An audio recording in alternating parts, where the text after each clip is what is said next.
அனைவருக்கும் வணக்கம். ஒரு அன்பர் இந்த கேள்வி கேட்டிருக்காங்க. என்ன அப்படின்னா, இந்த வியாழக்கிழமைகளில் சில பேர் கோயில்களில் ஒரு பறவை ஒன்று வரும். அந்த பறவை கழுகு வகையை சார்ந்தது. அந்த பறவைக்கு பார்த்திங்கன்னா அவரை கிருஷ்ணர் என்று கும்பிடும் வழக்கம் இருக்கிறது.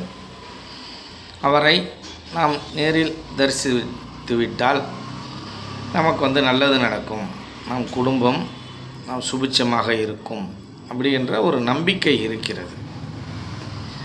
அந்த நம்பிக்கையை பற்றிய உங்களுடைய கருத்தை எங்களுக்கு சொல்லணும் அப்படின்னு சொல்லியிருக்காங்க.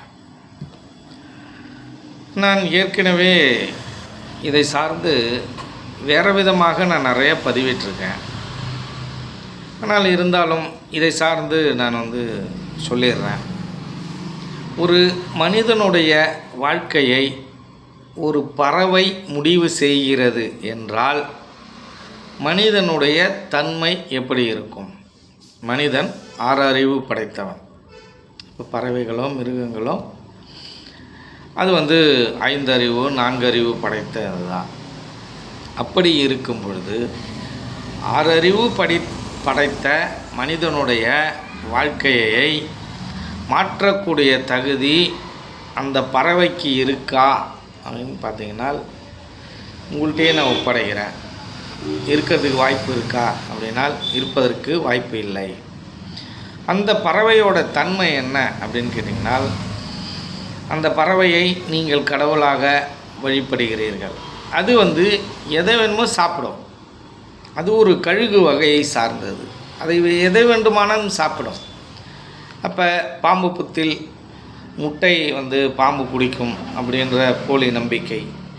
முட்டையை நீங்கள் உடைச்சி புத்துக்குள்ளே ஊற்றிக்கினீங்கன்னா அது இனப்பெருக்கம் அதிகமாக பண்ணாது.